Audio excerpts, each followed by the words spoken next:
Magandang tanghali lakay. Ito, magsisigang tayo ng hipon tsaka pink salmon. Ito mga ingredients niya. Sibuyas, bawang, sili, kamatis, luya, okra. Ayan pa. Ano to? Kangkong, talong. Tapos ito yung hipon. Malalaki oh. Sugpo. Tapos ito yung ulo ng pink salmon. Ayan. Lutuin lang natin. Linisin muna natin to bago natin to lutuin.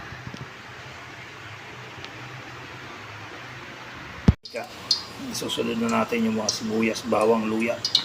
Ayan lakay. Linisin na natin. Igisa muna natin yung isda bago natin ilagay yun.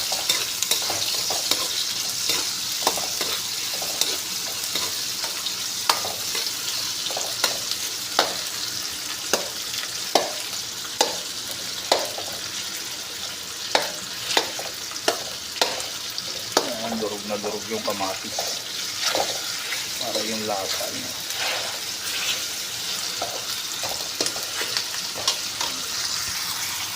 Ngayon lakay, ginigisa na natin to.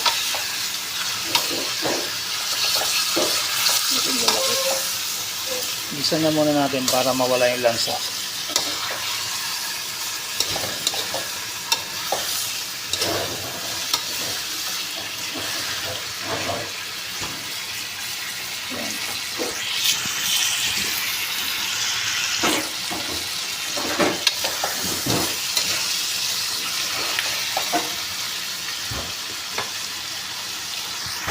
Tapos isalan natin sa kasirola. Tanggalin muna natin yung isda pag naigisa na natin.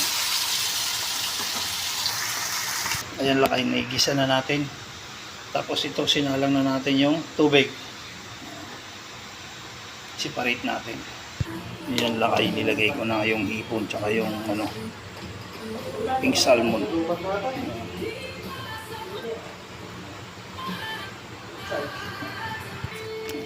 Natin ang magic nor tak Ajinomoto. Ayan na lakay ang finished product natin ng sinigang na hipon at pink salmon. Pinagsama ko, kaya sabi dyan seafood. Ayan o. Uy, sarap ng hipon ni madam. Tsaka naman ng pink salmon ni boss. O yan o, lalaki ng ulo. Ayan. Sarap pa ng sabaw. Yan lakay. Yan ang finished product. Ng pink salmon. Sinigang. Ayan. Tingnan mo. Tapos meron pang isang pirasong lechong manok. Ayan, kain na tayo. Pero bago tayo kumain, mag-pray muna tayo.